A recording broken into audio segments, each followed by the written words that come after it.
ہوتا ہے۔ نہ کوئی غم کرو نہ خوف، خوشیاں مناؤ جنت کی جس کا تم سے وعدہ کیا گیا تھا۔ اللہ کی ربوبیت پر اطمینان جب انسان کو ہو جاتا، میرا رب اللہ ہے، ربی اللہ، انسان کے لیے نہ کوئی کھٹکا، نہ کوئی خطرہ، نہ کوئی خوف، نہ کوئی حزن۔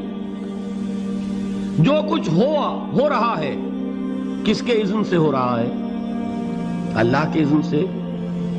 اللہ کے اذن کے بغیر پتا تک نہیں ہلتا۔ یہ کوئی اندھا بہرا مادہ نہیں ہے جس سے مجھے کوئی خوف ہو۔ اندھا بھینسا چلا رہا ہو اس سے تو ڈرنے کا ہر انسان کو ڈرنا چاہیے، نہ معلوم کس کو ٹکر مار دے۔ لیکن نہیں، اس کائنات کو چلانے والا ایک سمیع و بصیر خدا ہے، وہ جو میرا دوست ہے، میرا ولی ہے۔ اللہ ولی الذین آمنوا یخرجہم من الظلمات الی النور۔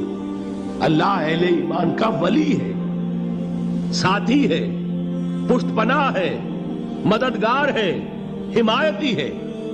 بتائیے جسے یقین ہو جائے کہ اللہ میرا مددگار، اللہ میرا محافظ، اللہ میرا پشت پناہ، اللہ میرا حمایتی، اس کے لیے کوئی خوف ہوگا؟ اس سے کوئی ڈر ہوگا؟ میں مثال دیا کرتا ہوں ایک بہت سادہ پنجاب کے دیہات کی۔ تو بڑا چودھری ہے اور کوئی غریب کسان ہے۔ اس غریب کسان کے جانوروں کو ہر وقت اندیشہ ہوگا چوری کا، کوئی میری بھینس کھول کر نہ لے جائے، کوئی میرا بیل کھول کر نہ لے جائے۔ لیکن جس کے بارے میں یہ سب کو معلوم ہو کہ وہ جو بڑا چودھری ہے وہ اس کا دوست ہے، اس کی بچیا کو کوئی خوف ہوگا؟ اس کی بھینس پر کوئی ہاتھ ڈالے گا؟ اسے کوئی اندیشہ ہوگا؟ نہیں۔ کیوں؟ کہ وہ بڑا چودھری، بڑا اس کا یہاں کا سردار، جاگیردار، سب کو معلوم ہے وہ میرا دوست ہے، کوئی میرے خلاف اقدام نہیں کر سکتا۔ اس دنیا میں یہ چھوٹی سی بات اگر آپ کے دلی اطمینان اور سکون کا باعث بن سکتی ہے تو ذرا تصور کیجئے۔ میں لفظ تصور استعمال کروں گا صرف اس لیے کہ اس کا ہم جس کو کہتے ہیں ادراک اور شعور کر نہیں سکتے، اگر کے ساتھ کر سکتے۔ اگر یقین ہو کہ اللہ میرا مددگار اور یقین ہو کہ اللہ ہر آن میرے ساتھ ہے، پھر کوئی خوف، کس کا خوف؟ کوئی شے اللہ سے بالاتر ہے؟ کوئی قوت اس سے زیادہ طاقتور ہے؟ کوئی اس کے ارادے کو بدلنے والا ہے؟ کوئی اس کی مشیت کے آڑے آنے والا ہے؟ یہی بات ہے جو حضور نے فرمائی۔ یہ ایمان کا حاصل ہے لب لباب، کہ دیکھو اچھی طرح اس بات کو ذہن نشین کر لو، اگر تمام انسان مل کر تمہیں کوئی نقصان پہنچانا چاہے نہیں پہنچا سکتے، مگر جو کچھ اللہ نے لکھ دیا ہو، اور تمام انسان مل کر تمہیں کوئی نفع پہنچانا چاہے نہیں پہنچا سکتے، مگر وہ شے جو اللہ نے طے کر دی۔ آپ پھر میں کہوں گا ذرا طاری کیجئے، اسے فرض کیجئے، اسے سوچئے۔ اگر اس حدیث پر ہمارا دل ٹھکا ہوا ہو تو کسی سے ڈر ہوگا؟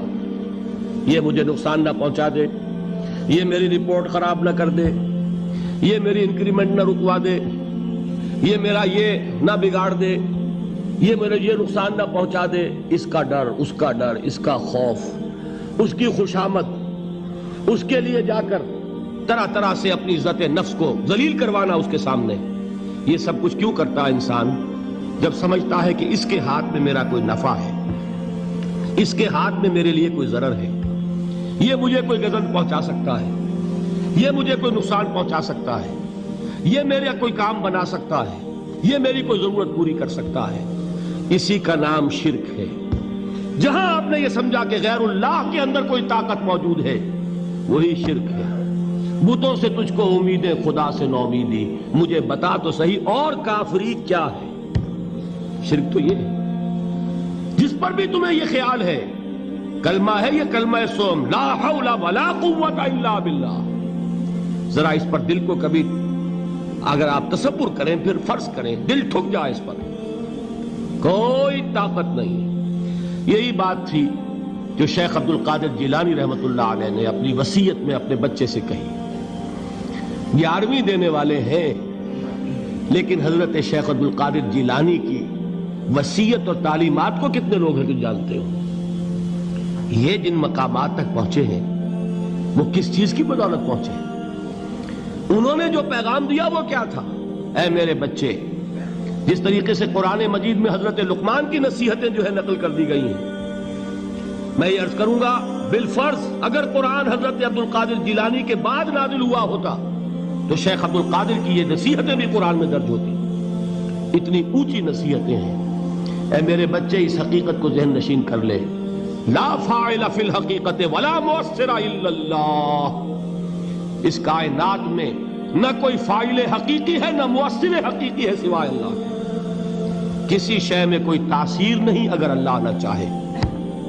آگ جلا نہیں سکتی اگر اللہ نہ چاہے، پانی ڈبو نہیں سکتا اگر اللہ نہ چاہے، زہر ہلاک نہیں کر سکتا اگر اللہ نہ چاہے، کوئی چیز فائدہ نہیں پہنچا سکتی اگر اللہ نہ چاہے۔ تو در در پہ کیوں سر جھکاتے ہو؟ در در پر کیوں جبیں سائی کرتے ہو؟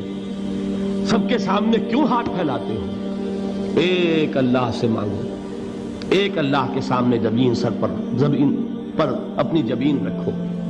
لا فاعل فی الحقیقت ولا مؤثر الا اللہ۔ نظر آتا ہے ہمیں کہ پانی پیاس بجھا دیتا ہے، پیاس بجھانے کی صلاحیت پانی میں نہیں ہے، اللہ کے اذن سے۔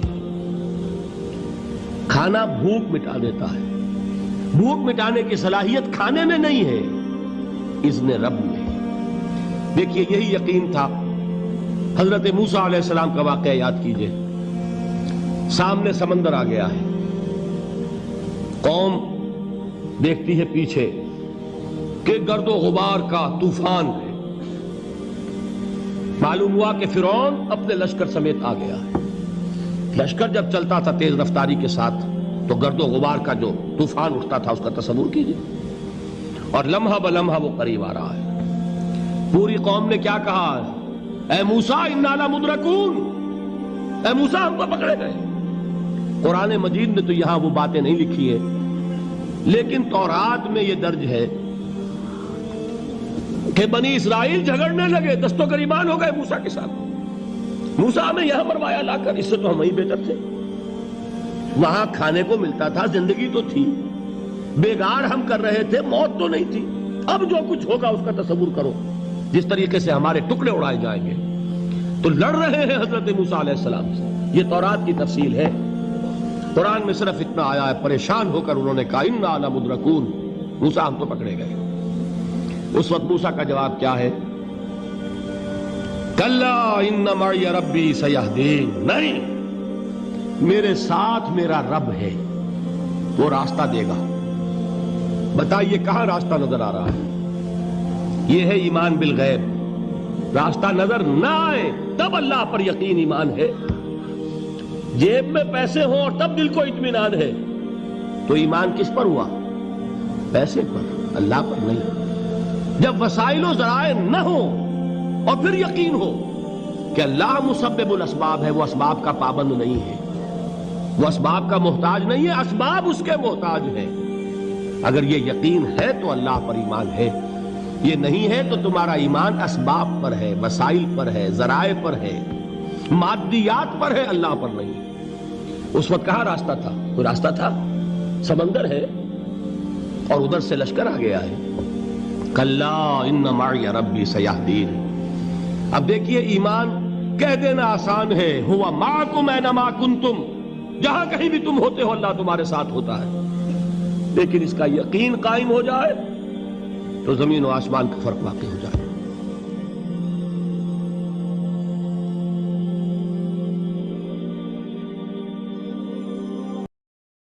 With Upstox Smart